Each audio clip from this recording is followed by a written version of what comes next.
Hello, welcome to Decentralized Comms 101, making news and growing your audience. I'm Danielle Dubervac. Rachel gave me a nice intro during hers, but with my role on ecosystem communications, I work in service of the ecosystem and amplifying those stories and projects. So it's really helpful to meet and understand, where you're trying to grow. We're going to get into state of decentralized comms. We're going to get into growing audiences via founder and team-led comms, making news when and how to work with media, and then how Filecoin Foundation can help. Okay, so where are we today? We've kind of entered a new era of comms in the last 2 or 3 years. And there are two main themes to this, one of which is go direct. This is sort of an extreme side of it, where Balaji and Elon Musk have really kind of vocalized this trend where you bypass media altogether, just go direct, you owe them nothing, and build your own channels, get investors to retweet, easy. The other part of this is founder-led comms, which is pretty self-descriptive, but putting a higher emphasis on the founder and the team to really be the voice of the brand and starting there. This, I think, so why is this? I think there are a couple elements at play and trends. One of those is a growing distrust in media.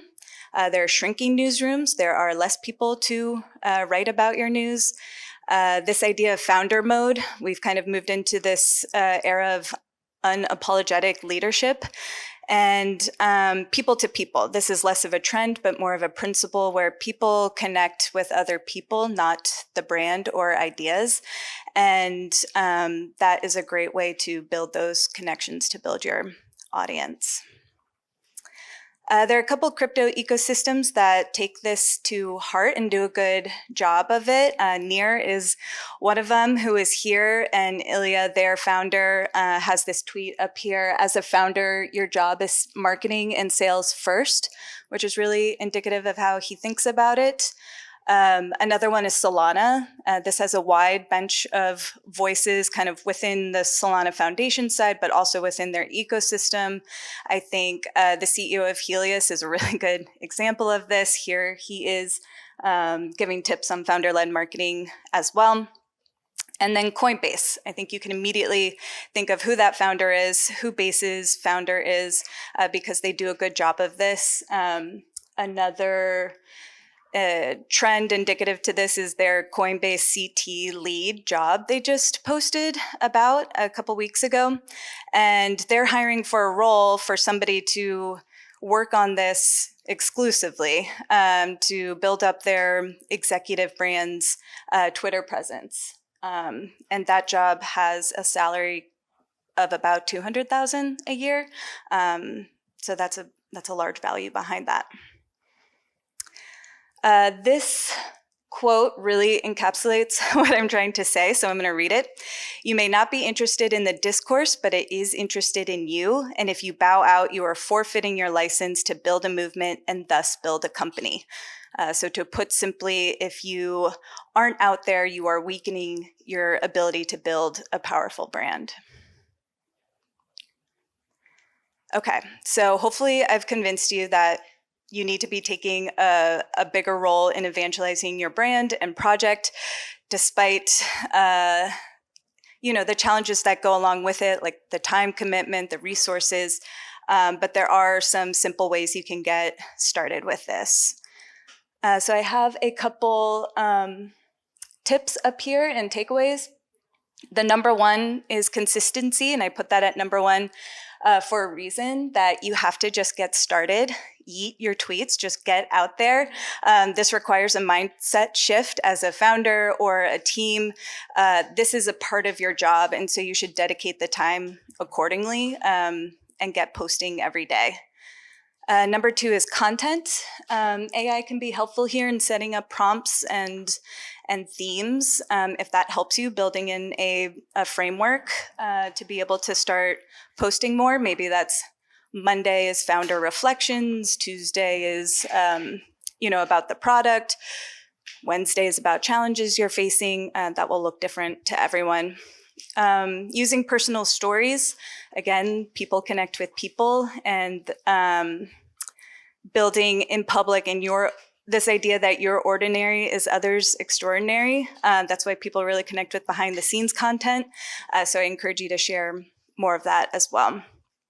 But this isn't just super positive about your project and just straight shilling. There needs to be a little bit of tension, hot takes, counterintuitive claims, challenges you're facing. That is all key to growing your brand there as well.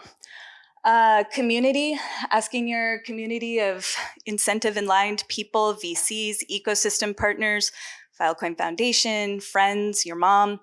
The algorithm really favors engagement. And so if you are getting replies, make sure you're responding to those in feed. Be a reply guy. The algorithm, again, favors that engagement. You could set alarm or notifications for kind of aligned accounts, so you can jump in and provide value add commentary when it makes sense. And then this builds a loop. Number 4, number 1, build the founder presence, use the founder presence to build the brand account, use the brand account to grow employee accounts, use the employee accounts to build the news, and then loop that back around. This is my vision, my last minute slide that I added, but I have this vision for the Filecoin ecosystem, and this is sort of my 2025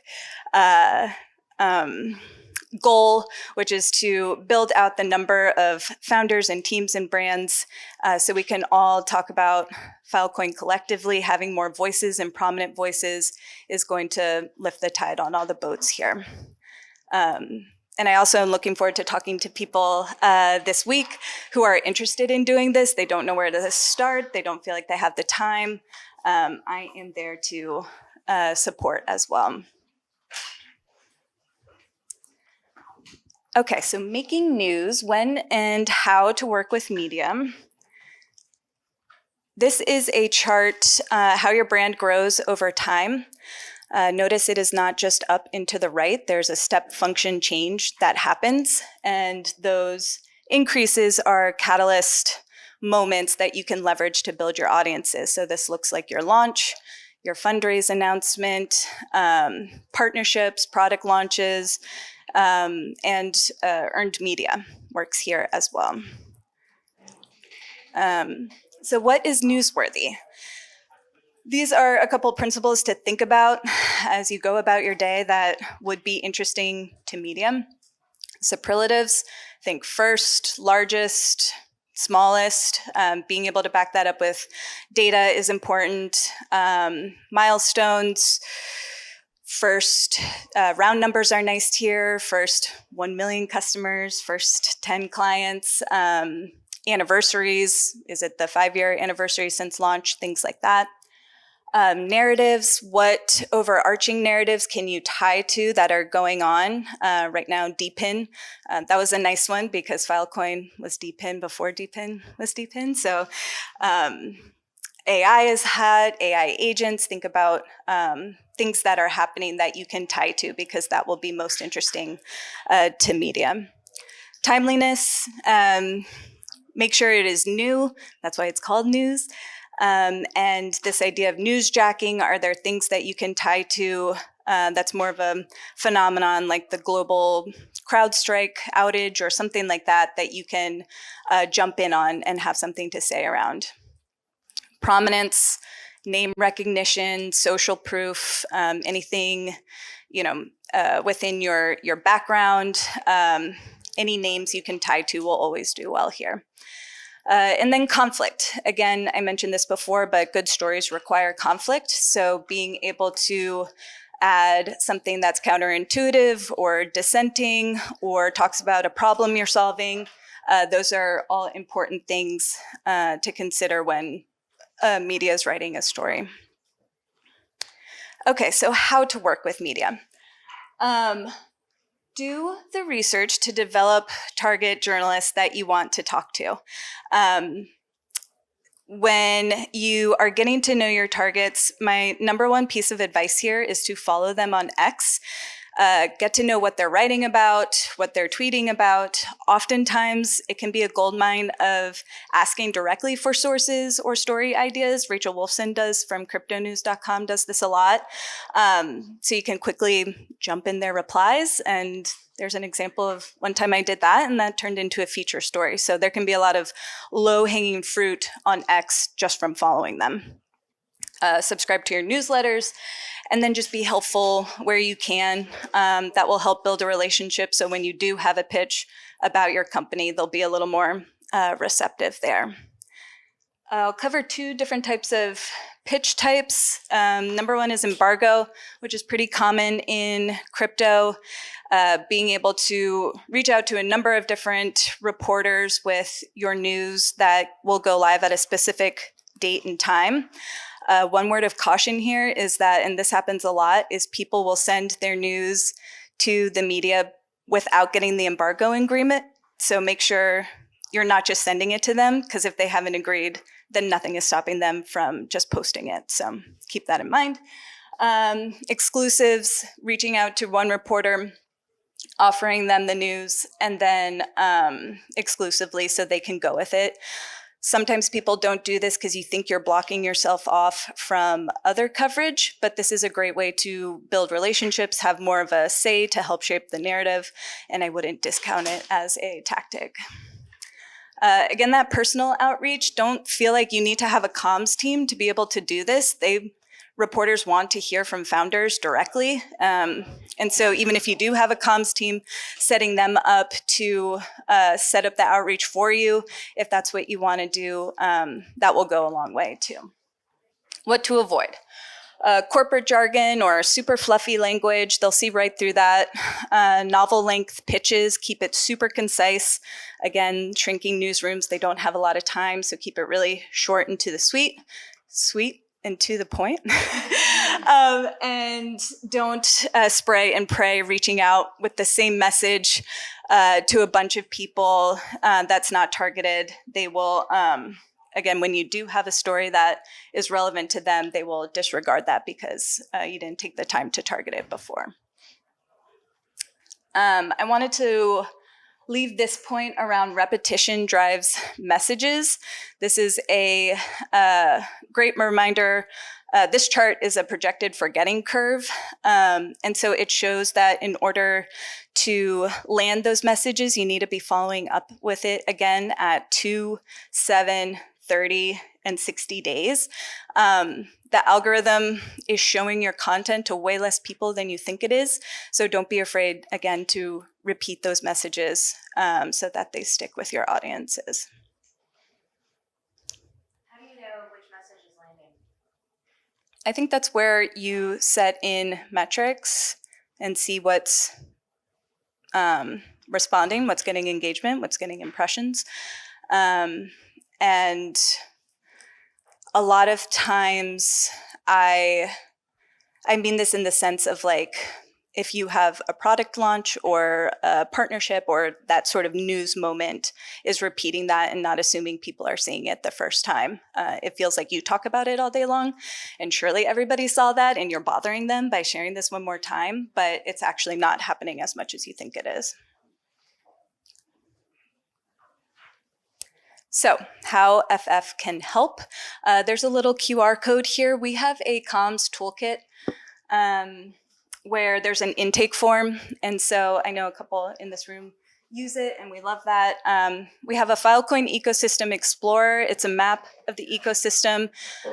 Make sure your team is listed there if you're building on Filecoin. Analysts regularly review this on a quarterly basis, so we want to make sure all of the new projects and current ones are reflected there. Upload newsletter. We constantly feature teams there, social media amplification. DWeb Decoded is the Foundation's podcast and feature a lot of voices within the ecosystem. We also have had like Cory Doctorow and Vinny Lingham on there. And we chop up those interview clips, repurpose them for YouTube and and Twitter. So you get a lot of legs out of that content as well. And then our blog, we do spotlights, we do roundups. I'm open to accepting bylined content, so keep that in mind as well. We also have, and you've heard from a few of them here today, a really smart bench of people who are willing to jump on a call and just talk. We have office hours, things like that, so please let us help you.